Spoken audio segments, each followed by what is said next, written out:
Paul Irish. Paul, you're with Google. I'm a product manager on the Chrome team, and I focus on developer tooling and performance. I've been with Google for 5 years working on Chrome, and I'm a big fan of the web.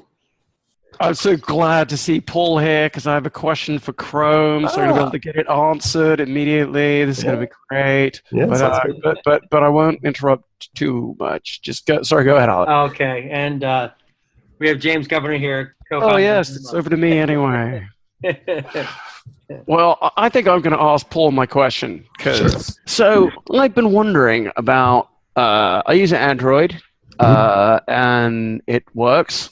The thing I don't understand is why do I have a Chrome browser and an Android browser? And what are you going to do about all that? Or is that the way it's supposed to be? What's your phone, actually? Running the crappiest burner you ever saw. Okay. I was going to get a Nexus 6 at Christmas, and everybody just said, it's too fucking big. Too big. Right? Yeah. That was what everyone said. Don't do that. Phone. Yeah. So I thought I wanted to play with it, and so I went in the store, and I bought a burner. So this is a Vodafone branded phone, which is kind of interesting because it's about it's kind of like my Nexus 2 was. It's about that level of specs. Yep. It works pretty well. Doesn't have a lot of inbound memory, and now it has a beautifully cracked screen. Nice. None of these are your problems. Yeah. The thing I never understand is, why is this a sort of I need to have two children beating the shit out of each other in order to lead to success? What's the story? Yeah, basically the story with the browser is that a lot of phone manufacturers feel invested in trying to make for a good browsing experience, and so they ship a browser along with just on the phone. Chrome is part of like Google Play services, so when the manufacturer has Google Play, then like Chrome is part of that. So Chrome is like on there. It is on here, don't get me wrong. Chrome is on the phone, but I still have a choice of using this other browser, which I don't think they installed. They did. Well, yes, they did. So on the Nexus 2, who installed it? Well, it used to be different, but yeah, as of KitKat, the situation got slightly better. So my second browser is just some random thing that Vodafone installed, but it's not made by Google. It uses our web view, but it's lagging behind. I love that I join in, and the first thing that I have is James going after Paul. No, it's all about the user experience, John. No, I agree. I mean, this is the thing. This is my issue with Apple, time and time again. Absolutely abysmal experience. I want to use Chrome as my default browser. Are you kidding me? Insane. Yeah, it's the default thing. That's what confused me. Well, you're used to periscoping, so you're moving around the place. This is the way you're supposed to use it, right? No, it's not that I wanted to hassle you, Paul. It's just a genuine, what I thought was a legitimate question. No, it's very much legitimate. There's no, I don't think there's a good reason why you have two phones, and you as a user shouldn't be making a decision between choosing which of these icons you want to open a link in. Certainly if they're both made by Google. I thought maybe you were doing that old school like Microsoft thing, one team fighting the other team. It changes. I can't say that the reason that the other browser is on there is not, Google doesn't have much control in that situation. Okay, but Google does not have two browser development teams. Correct. There's only one. Single browser. Chrome. And all they do is Chrome. The other browser is Chrome under the hood. It's just probably an older version. Cool. Okay. Well, let me get started. John, you all set? Yeah. That's awesome. So I'm just going to jump right in and make some intros, and we'll get going. We'll probably use a lot of this preamble, too, in the podcast itself. Hi, my name is Alex Williams, founder of the News Stack, and you are listening to the News Stack Analyst Podcast. Each week, we discuss our latest data research and a topic related to app development and back-end services. Our sponsor this week is DigitalOcean. DigitalOcean is a simple cloud hosting platform built for developers. You can find them at DigitalOcean.com. That's DigitalOcean.com. Now let's get to the show.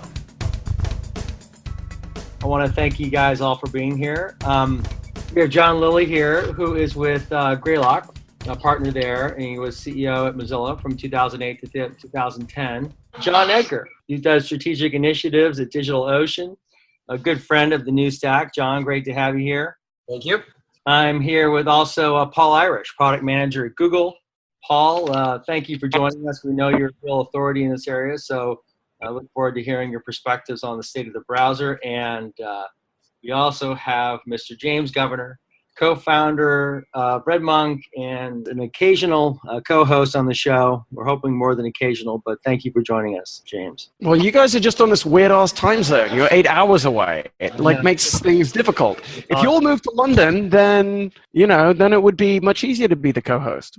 You're just creating barriers to entry. You Silicon Valley people or you Portland people. Shucks. The discussion here today really is just about the state of the browser, and I wanted to just kind of shift the conversation a little bit. I'm curious, John, when did you first get involved with Mozilla? What year was that? And tell us a little bit about what those times were like. Well, it was a while. It was 10 years ago now. So I got involved in 2005, and it was right after they had shipped version 1.0. And so there were maybe 12 or 15 people on staff, and it was all new. We had just shipped 1.0. We were just about to ship 1.5 a few months after that. We had maybe hundreds of people around the world contributing, but really the team was only like 10 or 12 people. We had a pretty good relationship with Google at the time. And I think that, we had something like 4 million users, give or take. And so I signed up and joined, this pretty rough, scruffy group that I think Microsoft didn't even know what to think of. Thought we were sort of hippie, communist, rabble-rousers, and just didn't know how to make any sense of us at all. And we just started building. Pretty soon after that, we brought on Shrep to run engineering, who's the CTO at Facebook now. And we started building things out. So, we did a few releases over the years and got, bigger. And then people talked to us about the way they talked about Chrome for a while. And then they started saying, well, Firefox is bloated and slow, and then Chrome was the new kid. Now people are starting to talk about Chrome that way. And so, but, a lot of the center of gravity is moving to mobile. I was at a Microsoft dinner last week where they said this astonishing thing. Satya said, "Look, we think the web's not dead yet, and we think that Microsoft can really help keep the web alive." Which is what a reversal, yeah. How about that? It's not dead yet. That's scary. That goes back to our last podcast. That theme is going to resonate over the next 5-10 years. I'm telling you, and it's going to be really scary for all of us. The web's definitely sick. It's not well right now. Like, it's definitely a problem. Yeah. So, Paul, is it sick? Is it not well in your view, or what's your perspective on that? The web is not doing as well as it should be right now, certainly. And there's a lot of reasons behind that. Part of it is the shift to mobile has a few challenges for the web, one of which is the integration with the OS and how that results in user experiences, whether you have 2 or more browsers to choose from, or whether you how you return to experiences and discover new ones and come back into ones that you enjoy. And the other one, which is having things like better capabilities and better performance. And this is where if you look at kind of the mobile web as of about 2 years ago, we were in a pretty rough shape, and things are getting better there much faster. Like one of the defining characteristics of why a lot of people chose to go to native mobile apps in the past has been, well, I need push notifications, I need installability, and these are things that have already been changing in 2015 so that users can actually have push notifications on the web platform, and they don't really have to make this choice about going into an app store necessarily to get an experience that they can return to again and again. And so it's been kind of, the web has been digging itself out of a bit of a hole recently, and there's still more digging to do, or I guess it's climbing in this case, climbing out of the hole. And there's still some more work to do, but it's certainly improving. I like the web. This whole web is broken thing. I mean, it's interesting. So when Satya said what not dead yet, I mean, not dead yet is almost just like it's like a gag. I mean, you know, dead just means it's in production, and the web is constantly breaking. That's what makes it great. I mean, I'm kind of agreeing with you, Paul. Just like mainframes. Well, that's a slightly different thing. Yeah, I mean, any production system is dead. Of course it sucks. It's in production. Let's go develop something new. But I mean, in my infinite stupidity, in 2005, wrote a piece about how browsers were going away, and they were like a coccyx. Like, oh, it's a coccyx. It's a vestigial thing. We don't have a tail anymore, so we don't need this thing. It's going to be awesome. We're going to go native, and everything is going to be much better. And, you know, I mean, I could argue that sometime when the apps came along, native apps, that I was right. But I'm not going to make that argument anymore. And I think Paul's right. I mean, I don't even know if we're in a hole. I mean, the web is awesome, but its nature is to be constantly breaking and have bits of it that are disposable. And when I say breaking, I mean it works. So, you know, native apps are fine. You know, I've got my phone and I understand that. I think we're pretty rude health. Ain't dead yet is just a kind of isn't that a throwaway line? But what does it matter? What does it matter if you can get your information no matter whether it's across the web, whether it's across a mobile device, whether it's, you know, in any other form that we're starting to see it, I guess, you know, watches, you know, whatever it might be. Does it really matter, you know, if, you know, what state the web is in? Well, there's a couple things. First, ultimately, we're old men at this point, right? And the generation of if you're old, then holy fuck, we can't even calculate my age. I was building internet in the 90s when we were using Flash for asynchronous stuff. I remember when they told us that browsers were going to fix all those Flash problems like memory and stuff. That was awesome. I remember when Chrome was skinny. That was awesome. Yeah, so the generation below us, they don't really seem to care about the web as much because if you think about the web generally, actually the web is bloated. Not like the web is just so big. And when you look at the generation below us, they just want access to information really quickly, right? So I like the way you say below us rather than younger than us. I think that's quite good. That information is quick. That information is relevant. And more importantly, we're noticing that they don't want persistent. They just want this kind of ephemeral meat space. Like that's why Snapchat is becoming so popular. And so if that generation becomes or will become the users of the web or the WWW or the connected future that we have, it seems more and more that generation is trending towards a mobile experience, a mobile world, and less towards wanting to consume a www HTTP style world, right? Now, how that actually plays out, you discover, you know, John, your Jerry, awesome, great friend, said, you know, discoverability is always going to be an issue. App stores are terrible generally. But I do think that more than anything, we're at risk of losing the web because we're going to lose the web on a generation that doesn't give a shit about the web anymore. Yeah, I think that's right. That's right. And so when they say not dead, yeah, you're right. It's a little bit of a gag. But like the truth is, like we all use our mobile phones all the time. Like probably half the consumption comes on mobile now, and like web browsers just kind of suck on mobile. And I don't mean that to be offensive at all. I just mean that they haven't really been redesigned for the way mobile works. Like you've got to log in every damn time. You've got to lose a state. Sessions sort of suck. And the user experience is kind of like the desktop experience shrunk down on this tiny screen. And I just think that mostly it's fading because users don't care. I don't think it has to do with developers at all. I mean, developers are following users ultimately. I think users don't care. Users want their ESPN scores or whatever, and they want to mash on the icon. And I think we all look at this, and from a structural point of view, we're kind of sad because, and I'm sad because I think the web is this magical, amazing, permissionless thing, and I want it to exist. But I don't think it's healthy the way it is. I think it needs a little bit more of a reboot than just shrinking it down and making it faster on mobile phones.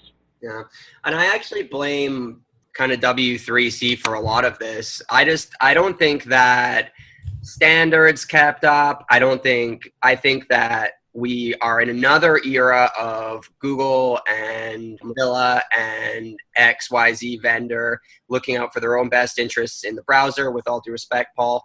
And I think that, Google is certainly the one that pushes the limits the most. But as you said, John, we're coming back to this, like people are saying, Chrome's the bloated thing. And again, Apple is destructive. Everyone has an iPhone. I cannot make Chrome my default browser. It is a substantially better browsing experience than Safari, and yet here I am. And there's no incentive for Apple specifically, really, that I can see to let the web win. They're not good at it. It doesn't make sense for their ecosystem. I don't think they even care about it at this point. So how does Google view saving the web then? Or do they think of it differently than that, Paul? I mean, Google's been invested in the web from day one, and the web is why Google became Google. Like the whole foundation of Google's business is and what was and current and still is based on the web. So having the web continue to be a successful platform is very, very important to Google. But Paul, I don't think you can talk about Google as a thing. Google at this point is massive, and I think if you talk to 50 different people at Google, they're seeing 50 different things. Sure. Look, I mean, soon as they're close friend, I think Google's been good for the web. I don't think Google's fundamentally a web company. I think Google's fundamentally a search company, and so they need to get search as many places as possible. And web was just the best vehicle for that. It's not totally clear to me that if mobile or Android, it seems to me that web is a good thing for Google, but it's not. It's a means to an end, not the end itself. I think, yeah, so search is kind of the driving force, right? Like it's all about accessibility of information. And I think that comparing the platforms, the accessibility, that just user accessibility to information, discoverability of that information, the shareability of that information, the safeness of accessing that, all of those metrics, the experience on the web has advantages. And there are disadvantages in trying to search across native mobile apps as well. So fundamentally what's happening right now is that people understand a little bit more about what makes the web great for users and great for platform as the platform, and then the same on native mobile. And we are trying to have both sides of things kind of adopt the advantages of either, so that apps should be more searchable, so that the web should be more sticky and have better engagement and have a better user experience, addressing some of those things of login and payment that you mentioned before. And so they kind of have to, right now they were built on two different sides of the place, and we kind of have to bring them a little bit closer together. Oh, I didn't know this was the Let's Attack Paul Irish edition. This is an interesting one. I've even got about a few things I could jump in on that stuff, but I'm not even going to do that. So John, this gen shift thing, I mean, you're almost describing it kind of like the whole thing from where, there was for a brief time an idea that you would have a Linux desktop. It's like, yeah, we're going to have this Linux desktop. It's going to be great because it's not going to be Microsoft. And then clearly everyone went, that's stupid. We're going to use Apple because we like it. And is that what the Unix desktop? And so we're just in that again, where it's going to be like, oh, well, it doesn't matter. The web is bullshit. So as long as I can get my services from Apple and Facebook, I'll be fine. Yeah, that's potentially. I mean, I spent but liking the web is now like being a Linux geek. That is, I think, an interesting position. Yeah, it's like almost the web was the bleeding edge. Like if you abstract all of this out 10, 15 years, where does it go, right? And that's what I spent a lot of my time thinking at for DigitalOcean, right? As a web host, well, what does it mean for us if the whole web over the next, 10, 15 years just shifts to mobile? What's our back end as a service story? What's our mobile story and stuff like that? And what is that? What are you thinking about in that respect, and how you adapt? Well, I think more first and foremost, stay the course, right? Code's going to need to be computed remotely. Assets need to be stored remotely. Data needs to be persisted remotely until we have really, really good kind of really nice local databases and and everything kind of goes peer-to-peer, and maybe blockchain technology or whatever that becomes into the future does its thing, that we'll just kind of, we're nimble enough that we can kind of adjust to that. So first and foremost, stay the course, right? Because regardless, if you believe in the primitives and you believe in the commoditization of infrastructure, which is ultimately what we do, then into the future, everything will be fine from our regard. But what is the story around how we are providing that infrastructure to the new developer, so to speak, and how do we allow that new type of app? I mean, this is an interesting about like Mesosphere and Docker and stuff like that, and enterprise pass and stuff like that. Where is all this stuff going? What happens when the enterprise is making apps instead of microsites and internal intrawebs, right? And so certainly, you know, flow with Mesosphere, when we speak to those guys, that's a future that they see. And so, you know, I don't really know what that looks like yet, but it's certainly something that I'm keeping an eye on. I'd be really curious to see where Paul and you guys kind of see all that going and what keeps you up at night in that regard. Because I don't know if you're in the same boat as us, stay the course, just work on the web, or if you're like really looking to get a better mobile story, if you want, like because is this even a thing that Google thinks about? Is this a thing you think about, Paul? Chrome cares about the desktop some, but our primary focus is mobile for sure, and has been for a while now. So that experience is certainly the biggest priority. In considering kind of, you know, like from your perspective in addressing these developers building apps, wanting and the concern of scaling to this ecosystem, right? And I think that's a situation where as a user, I don't know what it feels like to have everything possible only accessible via apps. And I feel like it's a little challenging. Like, users are not like installing an app for every single service that they engage with. They do for the head of the services that they use. Absolutely. I don't use Home Depot's app. You don't use Home Depot's app? I don't. Look, I was just installing, like, I bought deck tiles, and like I needed to, you know, take a look at all those products, and I didn't get the app. No, and we've seen this, like over Christmas, the Christmas shopping, all the purchases that were made on mobile, 90% of them were made on the web, not in apps. And so I think that like this direction of expecting that the entire ecosystem is building only apps doesn't really scale to how users expect to like engage with this information. Yeah, I think we need some more anti-pattern too. Let's not just wail on like Google. So if we think about Twitter. For the record, I don't think we're wailing on Google at all. I think there's some structural things about the web, and people have this like, say, well, there's the open web and there's closed app systems, and they're gonna like pendulum back and forth. There you go. That's not quite right. You're right. It's not true. It's not right. Like, things tend to close down around distribution, but I think the question is, like, where are the apps that people want to use? And my suspicion is that the 90% e-commerce number is Android, and I suspect it skews differently on iOS. And my thing is just, I think that until we build things that are really good for users don't care where they get it. And so I think right now what's happening is that you're right, that the long tail of apps is on the web. And so I think we're treating the web browser on the phone, the closest analog I have is it's a little bit like SMS. Like, we use it because we know everybody's got it, not because it's awesome. And so we know that everyone's got a web browser, everyone can get to the site, whether they have the app or not. But it's a lowest common denominator thing and not a leading user experience thing. I think until we get to a leading user experience thing, the web is gonna lag. Well, I'm also interested. I was actually going to transition and start thinking about, you know, what are the choices of apps we make, and so because it's not the fact that everybody that makes native apps makes good native apps. You know, I think we could use Twitter as a poster child here. Well, actually, their web app kind of sucks too, but that's a different thing. They did this weird thing where they shut off all of the third parties, but then didn't optimize for user experience, which is kind of odd. You know, clients that don't support their own APIs and all of this sort of stuff.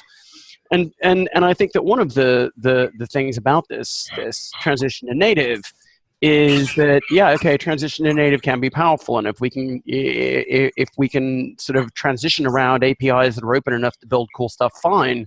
But it is also becoming part of a closing down sort of process. I find it interesting. There's this app called Dabber, D-A-B-R, that was built by a couple of folks, here in the UK, probably about 6 years ago. I don't think they've, well, let's see, how long?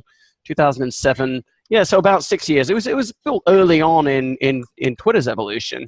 And for me, it's actually still, an app that I regularly use because it supports some Twitter things better. So, there is some advantage to openness, because if the people curating on our behalf give us bullshit experiences, like, oh my God, we still all use iTunes.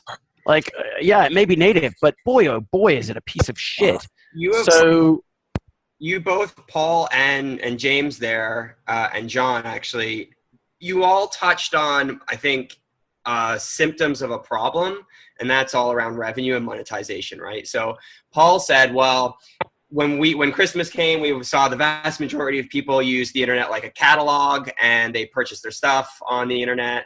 And you, James, referred to Twitter's app being considerably, they kind of force people into that ecosystem and so on and so forth. And John, you said something else similar, I can't recall. But point being, the thesis, is for Twitter, they want to hold you in that mobile ecosystem because you can't run an ad blocker, right? They can guarantee that they can serve you that advert. They can guarantee that you are an eyeball on that advert. They can guarantee that they can tell the advertiser how you interacted with this advert. They can give a much, much better experience to third-party vendors, advertisers, to generate revenue, right? Whereas on the web, you can run an ad blocker, you can use the third party, whatever, blah, blah, blah, blah. Same with bringing in all of these third party apps and then them closing down the fire hose and closing down the API ecosystem was, well, how do you serve adverts to all of these third party apps if you don't control the app itself, right? And all of the stuff around it. So I feel like those are two kind of buried things that you're basically seeing symptoms of, and that is, regarded to the revenue ecosystem and the way that people are monetizing from the web right now. Yeah, if all you're going to do, if everything has to be based on ads, then if that's the only revenue model, that has implications to a point. Yeah, because we still haven't figured out how to make content that people actually like yet. Well, I would take exception to that, but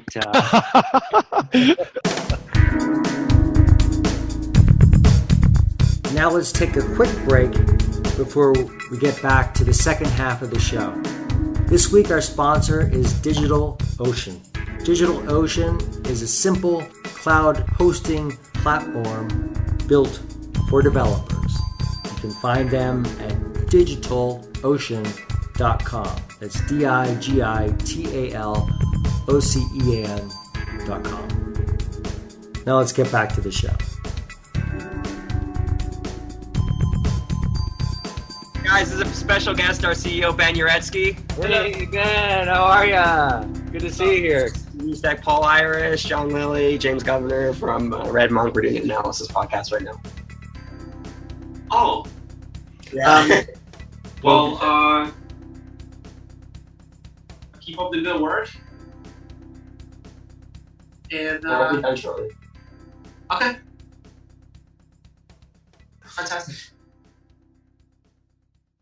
Awesome. When the CEO pops in on a podcast, I like that. I just posted this article in the chat, and it's been an interesting kind of example for me of how Flipboard, a native mobile app, now transitioning back to trying to build a web platform for itself, and kind of like looking at from an opposite perspective there, where it's truly about that user experience more than anything else that they're trying to figure out. Yeah, but only kind of, sort of. It's a Canvas implementation. It's not really a web implementation. And it goes into some detail in that, which is like they had to get rid of all the DOM, ignore all that crap and use just this Canvas stuff. Right. And so I think that it's a little bit of a special case. Mm-hmm. Do you think that there's examples of more companies that are? I mean, I just am curious about all those native apps that are going to be, that are out there. They're trying to find a transition to the web, or are they really not doing that at all? Are they not making that investment? Well, I mean, that's my point about user experiences changing, and that I think that Chrome and Safari and these things are, in a lot of ways shrunk down desktop browsers. But I think that like the next generation of browser, in a lot of ways, is WhatsApp and Facebook and Twitter, as you say. And like these are the ways we find our next set of links, and we look at them. And Flipboard is very much a next generation browser, right? We just don't call it that because who wants another browser? And no offense to everybody in the group. And so I think that the people who are going to figure it out are going to figure out how to. The end state isn't open or closed. It's like, how do you take a lot of great content that's mostly objectified now? How do you render that in a way that's really good for users and over a long period of time? But I think it'll be inside app experiences pretty often, and there'll be browsers, but we won't call them that. Well, so it'll be an increased fragmentation of the browser landscape with like companies like Flipboard developing their own browser environments. So where do companies like Pinterest and Tumblr fit into that? Because then I guess because then you're describing discoverability platforms, right? Stumbled upon, Pinterest, yada, yada, yada. So if that becomes the new browser, if that's how we're finding our content, which, I mean, certainly that's the rise of Tumblr, right? Every 14-year-old in the universe puts their animated GIF on Tumblr of Beyonce. And so is that then we move into just discoverability platforms? I wonder, I guess then that's how we are going to see these companies command these kind of big valuations into the future and become relevant. And I wonder actually ultimately if that's what Marissa and the Yahoo folks are going to do, because I mean, what is Yahoo going to do? And they have a place here somewhere. They've been around for a long time. They know what's up. And so maybe that's their game. I don't know. But so if we get into this, I think Marissa should go into politics. I think she would be more vote-worthy than Carly Fiorina right now. So, John, if we get into this world of discoverability platforms, how are we consuming them? Well, I think there's this great book, I talk about it a lot, called The Master Switch by this guy named Tim Wu, who coined the term net neutrality. And what he said, like when I was at Mozilla, I said, look, everything always starts closed and then it opens up. Everything always opens up. And then I read his book and it's just not true. Like everything starts closed and then it opens up horizontally, but then it always closes down again around networks of distribution. And they happen on radio, happen on television with the big networks, CBS and NBC and Fox. And I think it's happening on mobile now. Like we're closing down around networks of distribution. And then the thing that disrupts that is some new platform you can't get where you can't get the content you want. It's shaped the way you want it to. So we'll see. I don't know. I think the reason these guys all get big valuations is because they direct attention kind of fundamentally. Paul, this question about these questions, you guys must be thinking about these kind of things quite a bit. In terms of the developer platforms and, and like these that you're seeing emerge and that you guys foster and develop yourselves, what are you seeing some of the changes there, for instance, across these, different frameworks? To take like what we're just talking about, of everybody starting in kind of the newsfeed experience of Facebook, Twitter, Tumblr, Flipboard. In all these cases, the user has chosen that this is the place where they kind of like just go to get updates. They browse, they scroll, they fling, and as they get interested, they click on things, they tap on things, and typically all that content is that they then view is then web content. This user flow right here happens all the time, and it's important that it's awesome. Like currently, it actually could be a little bit better, and this is why we've seen both Facebook and Twitter now have moved the consumption of all links tapped from their apps into kind of an in-app browser as opposed to coming out into mobile Safari or Chrome or whatever. So it just kind of happens in that flow, and I think that's like. It totally makes sense because that user experience and just having that like very smooth back and forth is great. I mean, that is kind of like, that is the experience of what it is like when everything is inside of a browser. And currently, like when we go app to browser, it's a little flippy floppy, and that's not great. So I think that's one place that Android and iOS can certainly improve to make that better. Like I was mentioning before on the developer side, the other piece about this is like re-engagement and with users. Like if we're not talking about a big player, like we're talking about like a typical e-commerce site or just a startup that's trying to get engagement with a new user base, the first place that people are going to find them is probably, some social feed or news site that is oftentimes going to end up like linking to an article or something. Like this is all web content, and it'll probably go to like a .com.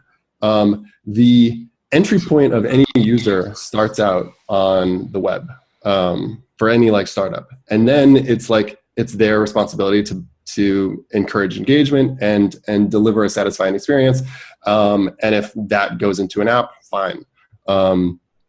As you want to build more engagement, it's about delivering value and having an ability for the user to come back into things. And this is a place where the web has kind of not had a good track record. Like yes, the user is there, but it's ephemeral and it's just gone, and there's kind of no ability to like participate as an icon in the app switcher or anything like this. And so this is a place where in Chrome we've been really focusing on having a better experience so that web apps can be installable, so that they can work offline, so that they can do push notifications. And so we've been introducing a lot of APIs to make all this happen, things like Service Worker, the push notifications API, and integrations to make this all happen for developers. And we've seen adoption of this already. Facebook is using push notifications from the web, Vice.com as well. And so it's, we think it's, we think that model really works for users, especially in these other cases where it's not a household name, so that you can start out kind of from zero with the user and bring them to have kind of recurring engagement and really like get the kind of user that you want without having to upsell them into an application install that has a higher barrier of friction. So is that the future, an installable web? It's certainly an option. It's only the future if it's really great for users. That's the deal. It's got to be really great for users, otherwise it won't matter. So I don't think we're disagreeing at all on that. I think it's a little bit of a retrograde view, though, because Snapchat and Instagram and all the things that we use now didn't really start from the web. So I think the things used to start from the web, and I'm not sure they do. I'm not sure the big new things start from the web anymore. And I'm not sure they don't, but it's harder to find good examples of ones that did now. So how does this all play out into the future then? DigitalOcean sells more servers. Sounds good to me. I'll take the first largest hosting company in the world if we have to do that. James, you were at the Build conference last week. What's the Microsoft view on, on how they're looking at the browser? And Well, that's a great question. And John Lilly, should I say, has talked about good user experiences. I think that's one interesting question, is what actually is a good experience for the user? We'll come back to that, because what they think is good isn't always good. Sometimes turkeys vote for Christmas or vote for Thanksgiving. So it may seem good on the surface, but it may be that it has long-term ramifications that completely fuck you up. So, that's a thing. But, from it's a good example. You make these choices and they may have long-term ramifications. I mean, Microsoft is still in the world of everybody hating on them for IE6. They broke everything so badly by breaking portability and making people try and write to their particular browser. Lots of web developers around, and they now charge a premium to touch anything that has to touch anything that is Microsoft oriented. So apparently Microsoft has a new browser. It's going to solve all these problems and more, and it will be completely standards compliant and all this goodness. And it's going to be called Internet Edge, apparently. So that's Microsoft what we heard at Build last week, that the browser has legs. But I think that's interesting that it's so much reaction to the fact that they tried to make a more compelling user experience, but it had ramifications that were not so good. And so, I mean, I think the problem is if we outsource our design decisions to others, it can go well. Apple quite often does make good decisions on our behalf, but it doesn't always go well. I'm with John Lilly. I know that the users always, every 5 years, choose a new proprietary platform because they think it's good for them. But generally, a little bit down the pike, there'll be some set of insurgents that says, actually, we need to do something else. So what will happen in 15 years, to John Edgar's question, we'll have been through this cycle 5 times, 3 to 5 times. I think that we're not going to learn from these. Microsoft. Yeah, I don't know. They want to build a new browser because their old one wasn't good enough. So they have a new, fast, standards-compliant browser. And that's what Edge is about. And that's built on their Edge HTML. That's built with Edge HTML, right?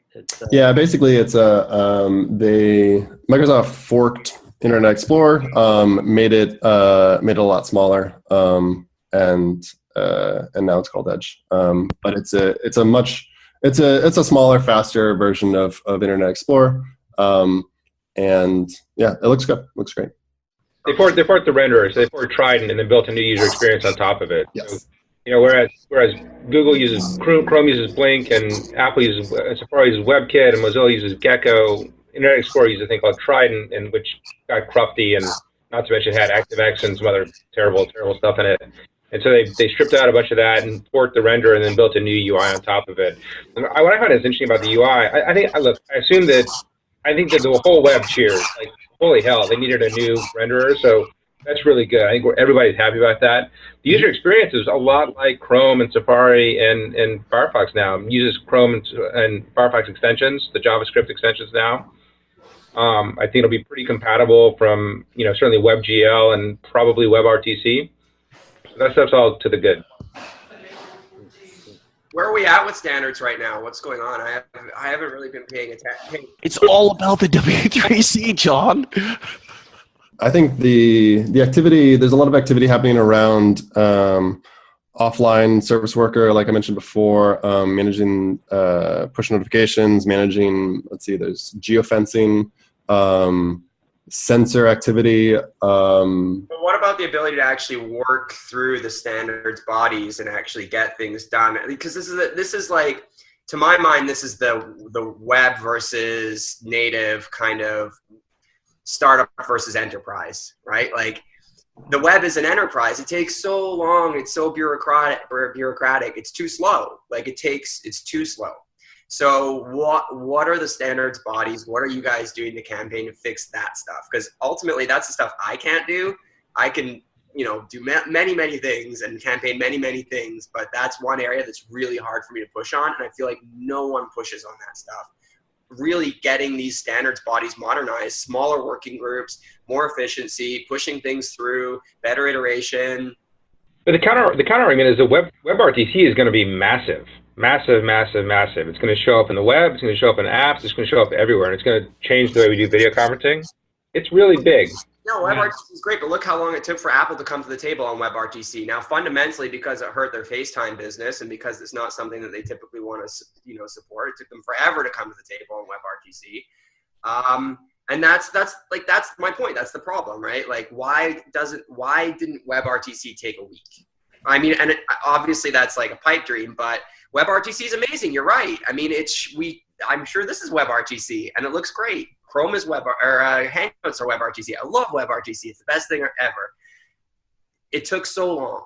Yeah, I think you're right in which one of the challenges is that standards bodies like to address. They're very attracted to problems, and there's a lot of problems, and so it can be hard to prioritize. And so I've seen a number of standards bodies get caught up with the wrong priorities and then making headway on things that aren't really that important. So that happens sometimes. But at the same time, there's a lot of movement going on right now. There's actually things also happening in, like, say, for instance, CSS. There's a lot of work making that into an extensible platform, things that people can override and inject their own behavior into, so that we don't actually have to wait for standards bodies to, just like you can kind of polyfill things in JavaScript, so you shouldn't have to wait for a standards body to ship a feature to use it. You should be able to build with powerful primitives at the baseline.